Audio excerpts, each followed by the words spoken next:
Welcome back to the workshop, everybody. So glad you could be with me here today. Walter here at the workbench. So what do planes do? Which one does what? And which one do you need? I'm going to try to do this rather quickly because it's been talked about by me and others many times. Just a refresher. So, I've been doing a lot of rough planing. What that means is I've been taking any sort of tool marks, any sort of warp or twist or cup out of a bunch of boards I have and putting them in storage for when I need them. Now, the names of planes are not as important as what they do. And what they do is not even as important as what you need them to do. Okay. For instance, this is a number 40 scrub plane. It's a Stanley number 40 scrub plane. It is narrow. It has a curved blade and a wide open mouth. Okay. Typically, a scrub plane, and I don't care what plane it is, you don't need to have a number 40 scrub. If you have a number 4 or a number 5 plane, they're both 2 inches wide, and all you need to do is grind yourself an extra blade set with a little bit extra camber. And then when you set the chip breaker, or the cap iron or back iron as it's known, you set it back away from the tip so that it's not protruding past the corners. Okay? The chip breaker is not going to do as much, but it will help the thicker the cut. Alright.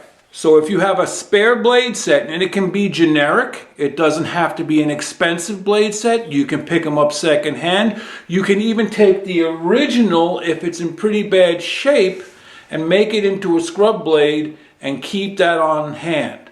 Alright? All you have to do is swap it out of either of these two planes and you have a scrub. Alright? The reason for the arc, the heavier camber, is you really pretty much only want to be cutting in the center section so you can take heavier cuts. You couldn't scrub out at a full 2 inches wide. You only want maybe 3/4 of an inch of that actually scrubbing. So you could do that. Some people call the number 6 a 4 plane. 4 means before. You use this plane before you use any other plane. Well, isn't that a scrub plane then? And then there's a jack. Jack of all trades. It can do anything you want it to do, depending on the blade, the sharpness, how you have it set up, how flat the sole is. You can do everything from jointing, scrubbing, and finishing with a jack plane. So, this is a number 3. A number 3 is 1 3/4 wide. It is considered a smoothing plane. Okay? Typically, I have my number 3 set up as fine as I can at the chip breaker, and I keep it really sharp. I use this when I'm trying to get that final polish. And then I'll have the number 4 set up to take a little heavier cut. Or I'll have that set up to take the final polish. Either way, doesn't matter. The number 4 is also a smoothing plane, considered a smoothing plane. However, a smoothing plane is any of the chip breaker style planes, not the scrub. The scrub is a rougher.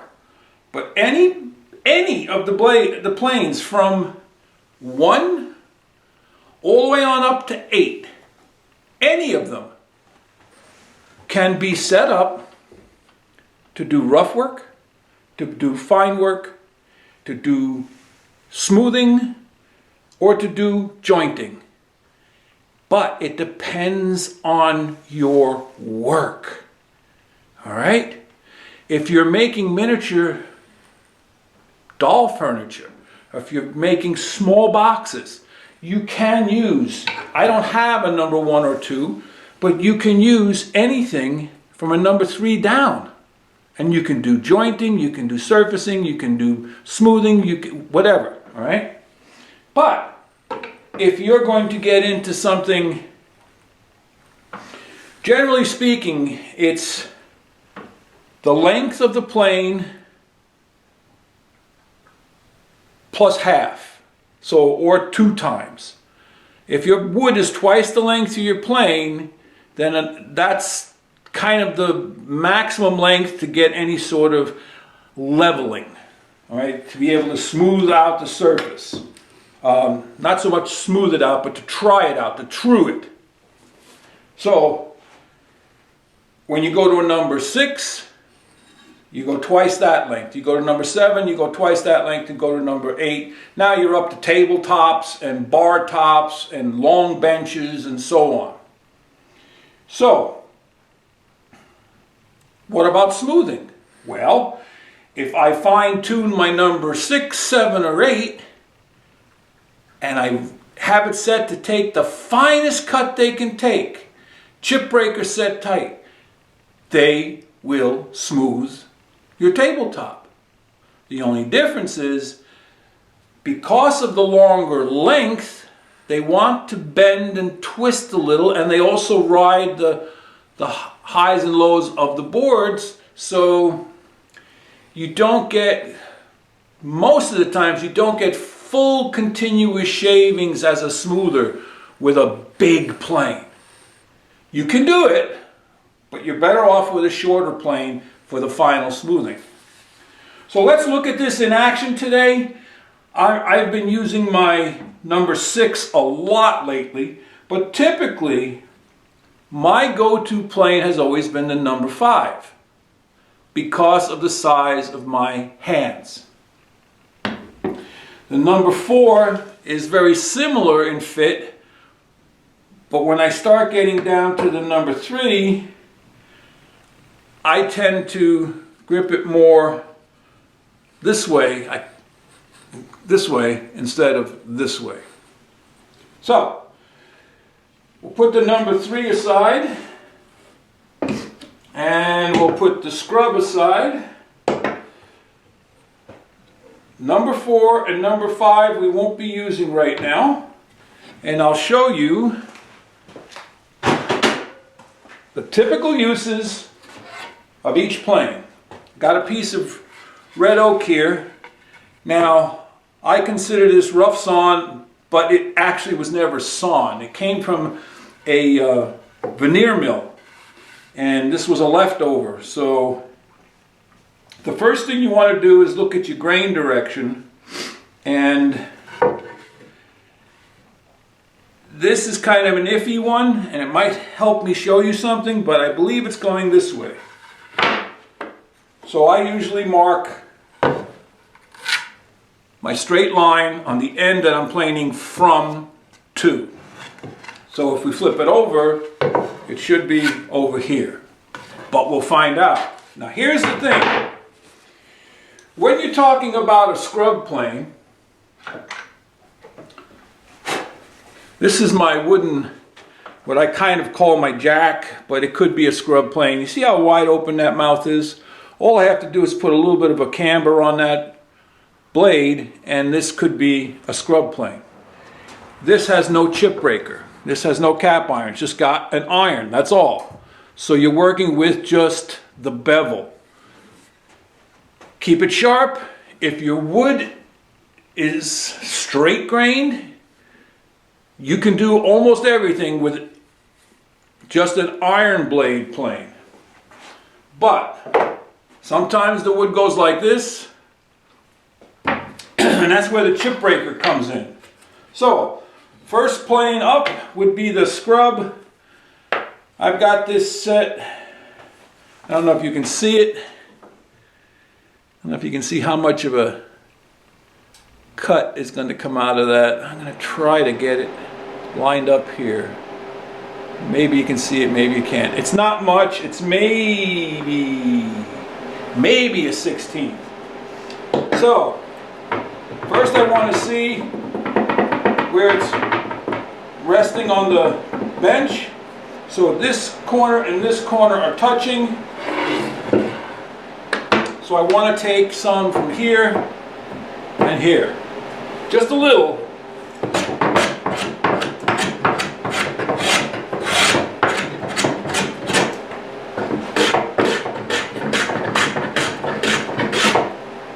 To see if I can get it to just stop rocking. Just a little more.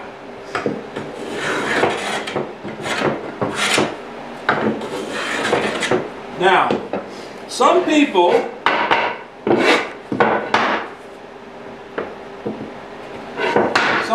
prefer to scrub across the grain, either on a little bit of a diagonal or sometimes straight across.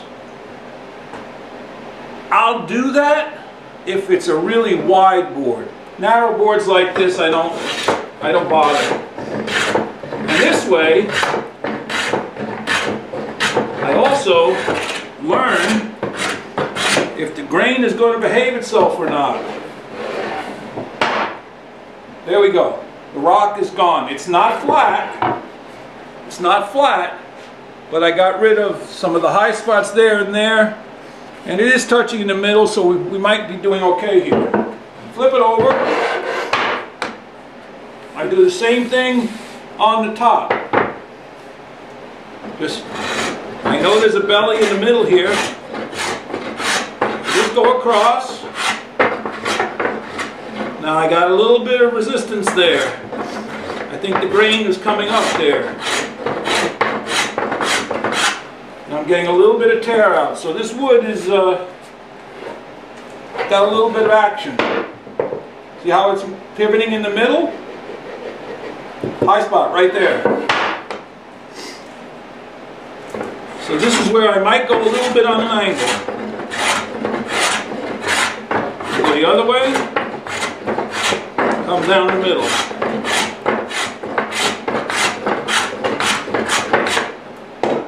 Alright. Still pivoting there.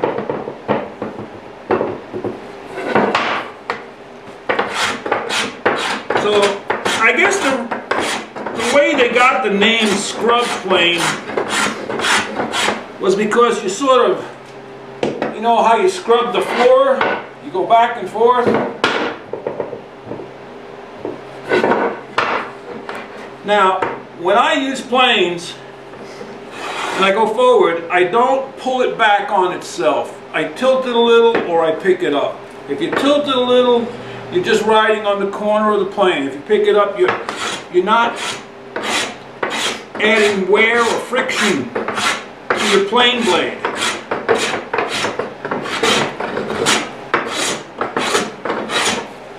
Alright, I want to see if I can show you something.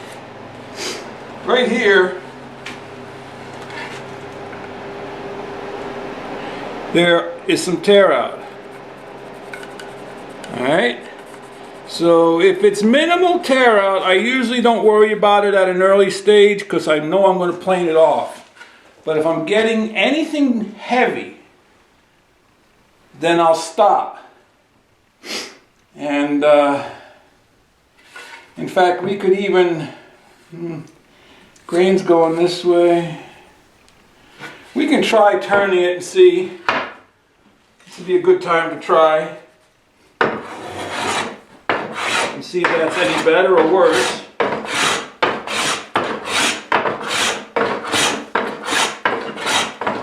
Yeah, it's not much better. In fact, I think it's a little bit worse.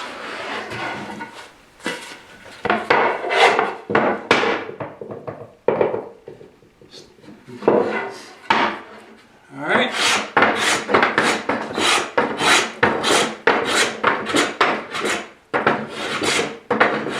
So I like to use the scrub plane on rough boards because this is the easiest plane to sharpen. There's no chip breaker to remove. You take the iron out, you hone it, put it back in, boom, ready to go.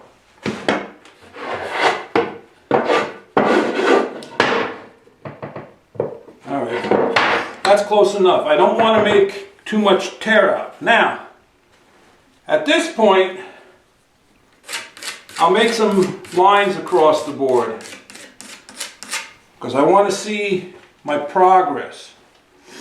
Now,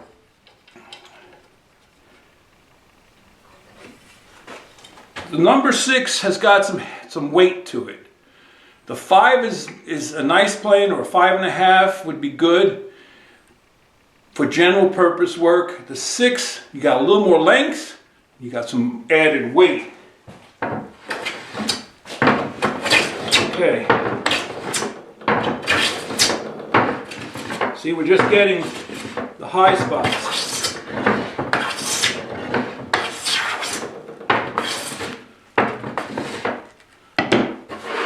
I just want to see where we are. We still got high in the middle, so let's concentrate right here.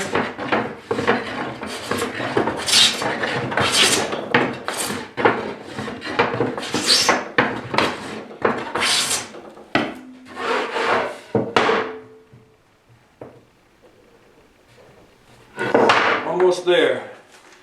I like to do it in stages. Take a little off, flip it over,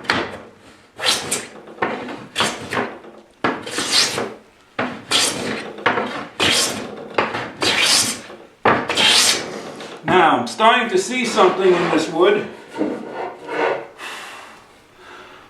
which is going to cause me a headache.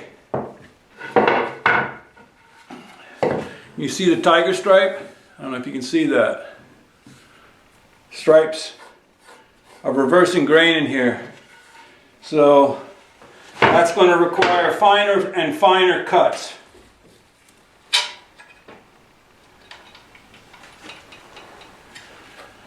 Or you'll tear out.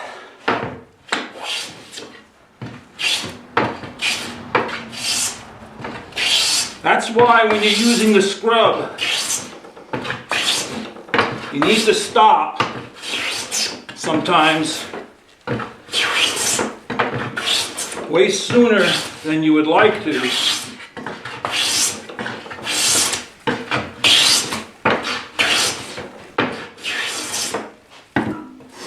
Yeah, I've had some of this oak come through real curly. You couldn't even plane it. Now, when I get some rocking, I go from corner to corner.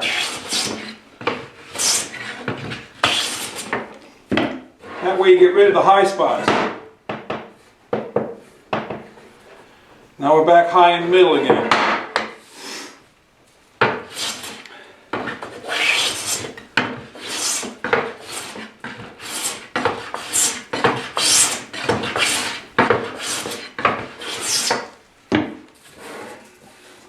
So you see what I mean about the longer the plane, it doesn't always follow your board, and you really can't get terrific smoothing cuts. So when I see tear out, I'll mark it with a pencil. Alright, where are we?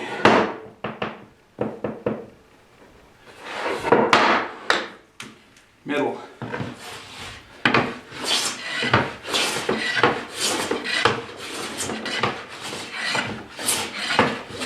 Alright, I'm not getting the cuts. When I'm not getting the cuts that I want with the big plane, sometimes it's because the board is flexing. So it's back over to the other side. Back to the scrub. Now we take the dirt off of this side.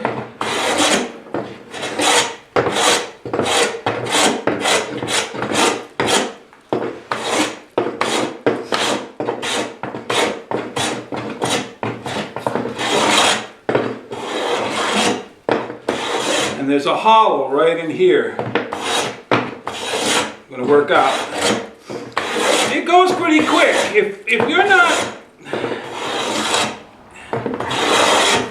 If you're not planing 100 boards in a day and you're making small projects, your hand planes are the most efficient.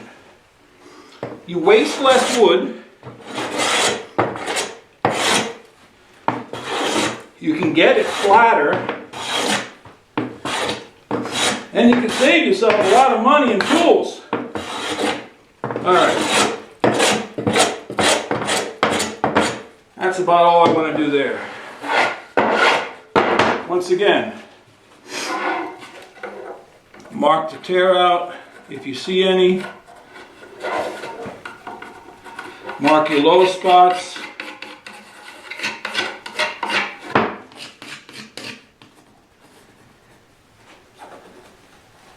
Now, take your number 6 or whatever plane you're going to use to true up.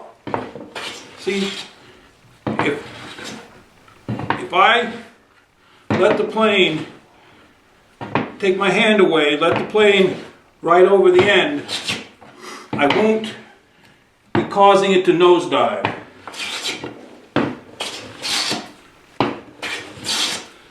You stay flat that way.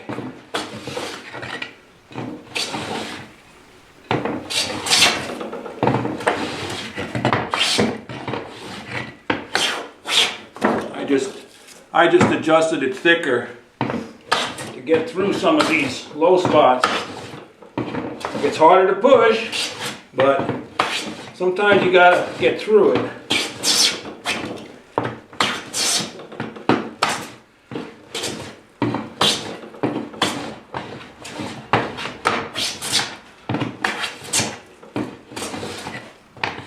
All right, let's see where we are.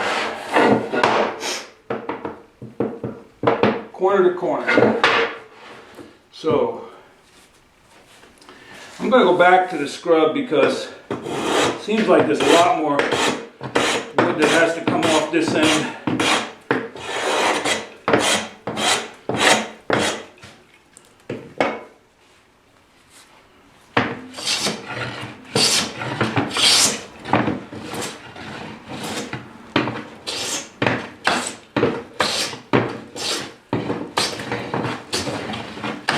So, while I'm doing this, you can watch, or you can think of some questions for our next video. What topics do you want to cover?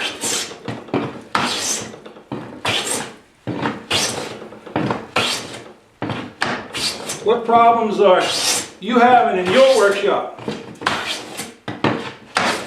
Or what tips and tricks have you found helpful?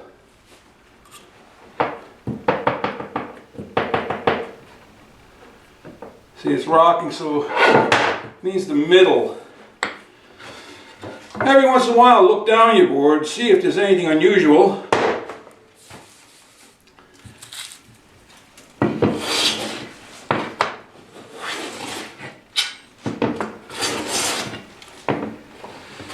So we're getting a late winter storm today here in Pennsylvania.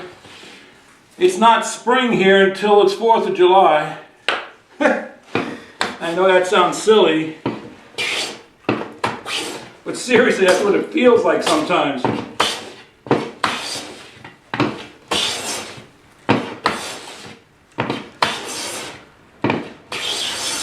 Still cold in the shop. The heat's still kicking on, which is kind of good because this wood is air dried and I want it to acclimate, so I leave it on stickers. Here we go.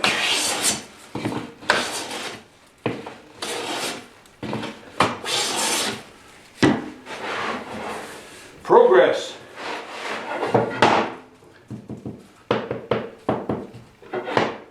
See, based on the way these were cut, I usually think of this as the face and this as the back.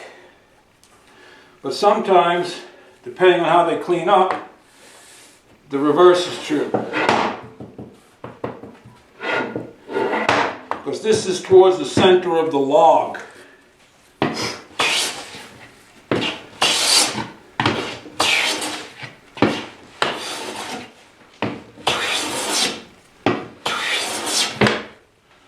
Alright, looks like we've got pretty good support. Okay, to go back, remind myself, put a mark there, flip it over, go back to this side. Chase it down on this side.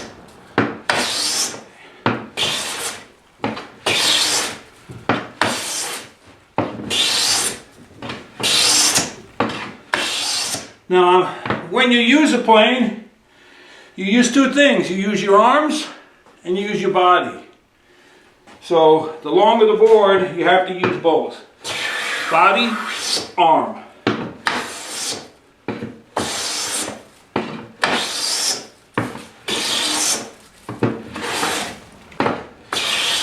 There we go. See, we almost got rid of these tear-outs in here.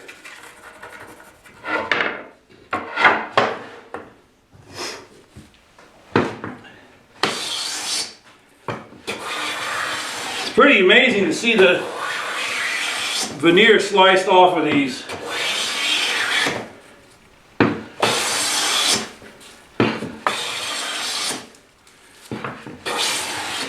They take off thinner and thinner veneer every year. I remember 33 years ago, I spent some time at the veneer plant working, and they were cutting 10th, 16th, and 32nd.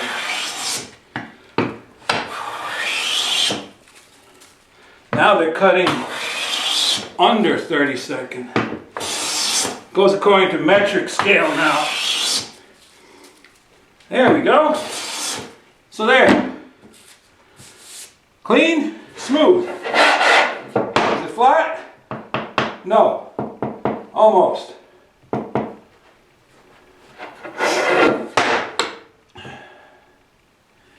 little high in the middle.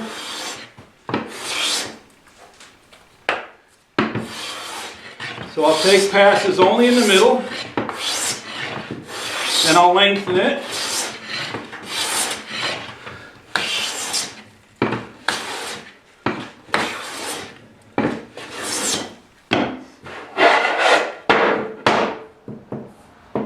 That's it. That is my face done. So we write my planing line, and we write face on there. That's done.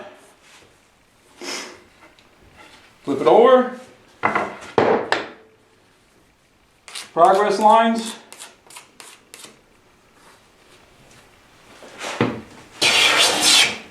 So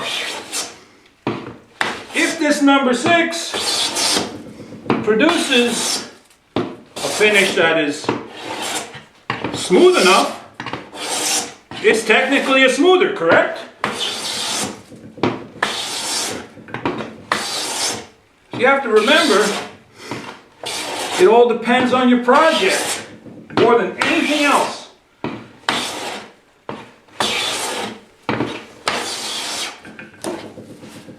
So these are about,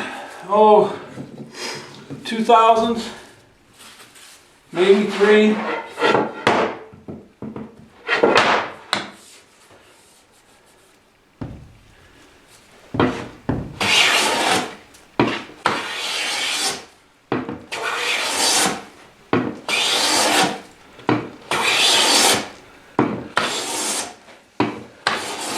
Now I want to show you something.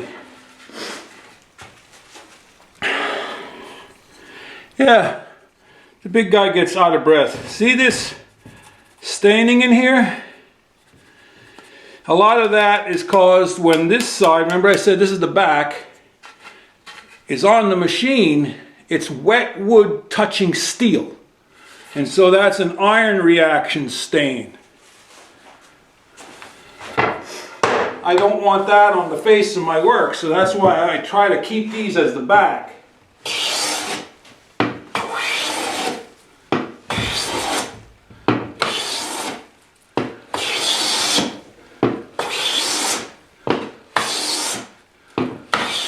Also, these boards were left out in the weather, so there's some dirt and other staining in the grain. So sometimes some of the projects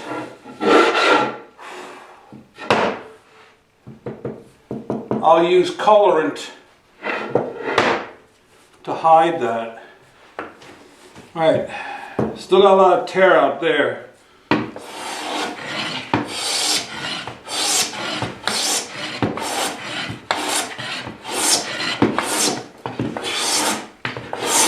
Now that's another thing, I just did something I kind of do without thinking about it.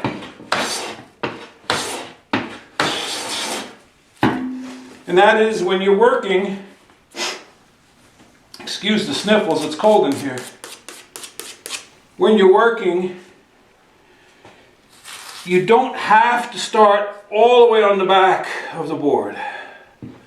You can start a third or a quarter. And you work this section.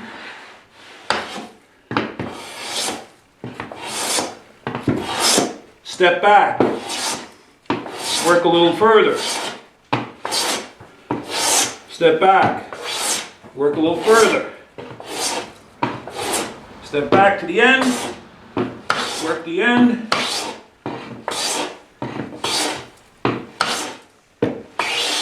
Then you can go full length.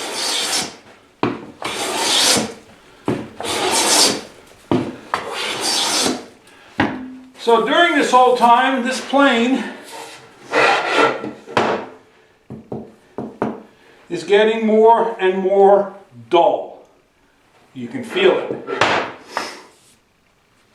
All right.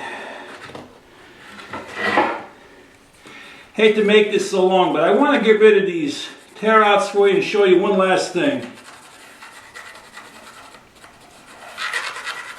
All right.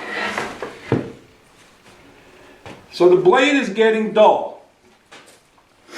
It's requiring more down pressure and forward pressure. Not too much.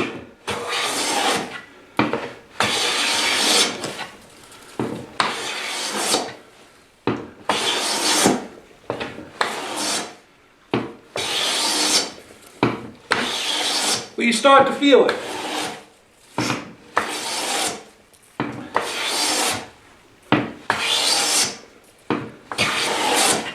Remember in past videos I talked about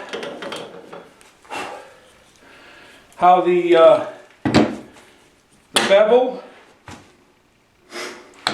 can rub all day long and you're not going to cut wood. When the blade comes up high enough, it catches it. See? It catches it. And then as it's catching it, it's pulling the plane down into the wood. When the blade gets too dull to catch and pull down into the wood, it doesn't matter how hard you push it, you're not going to get anywhere fast.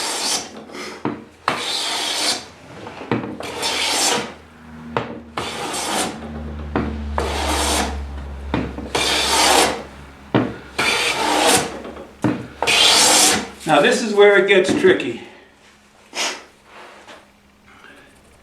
Just because I've gotten rid of those chip outs and stain, if you put finish on it, they can still show. So I want to go one more series of plane marks, plane passes,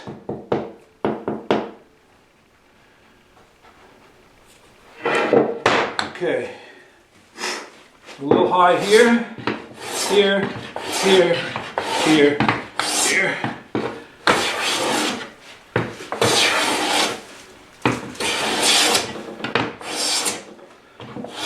All right.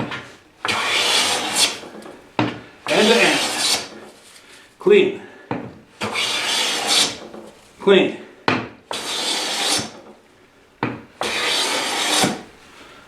Still a little bit of a tear out right there.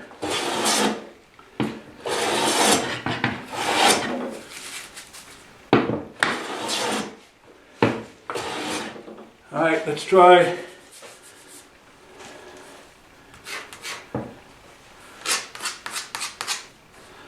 One more.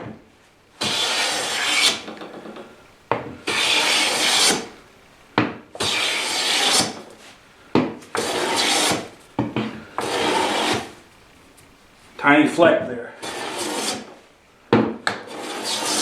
So now I want to show you the difference between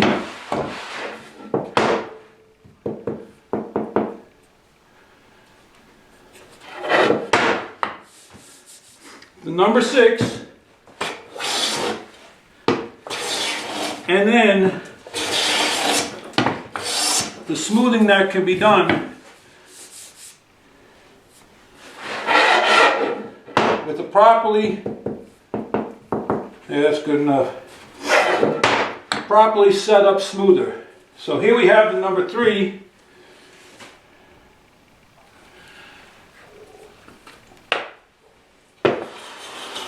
Okay, set really fine.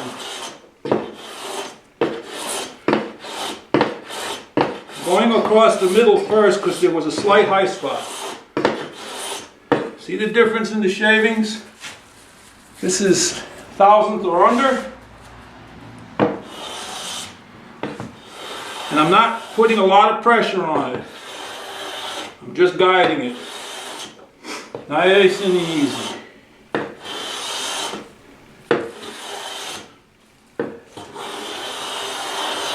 End to end.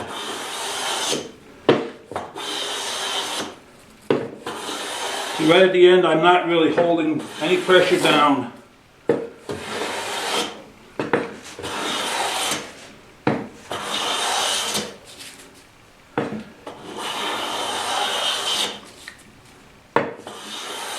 All right, so you remember what it looked like before, after the scrub plane. There's the finish now. How's that? No tear out, no chip out, quarter sawn, and curly. Red oak. Flat enough. That's ready to use for any project. Mark my end. This is the back. And that's the front. If I run my hand across this was done with the number 6 4-plane. It feels just as smooth as the back. The difference being there might be some small, fine, there might be some small, fine little tear outs. But for rough out, it's done. So I hope this helped somebody. Sorry for being so long, but it takes what it takes. And I'm giving you this raw. You're getting it raw, warts and all, and my lack of breath. And I don't know if you can see any difference. Let's look. This is where the curly is on the number 6 side. And that's where the curly is on the number 3 side. So 3 is smoother. But then again, remember, the number 6 is dull now. It's dull, ready to be sharpened. We'll talk about that more in the next video again. If you found something useful, helpful, maybe entertaining, press the subscribe button. Give it a old thumbs up too while you're at it, and ring the bell. This way you get contacted by me again when the next video comes out. I really do appreciate you being here with me. It's sort of the highlight of my week when I can reach out and share. And I want to do more of these. So if you have any questions, comments, suggestions, put them down in the comment section. But most important, head out to your shop and go make some shavings. Walter out.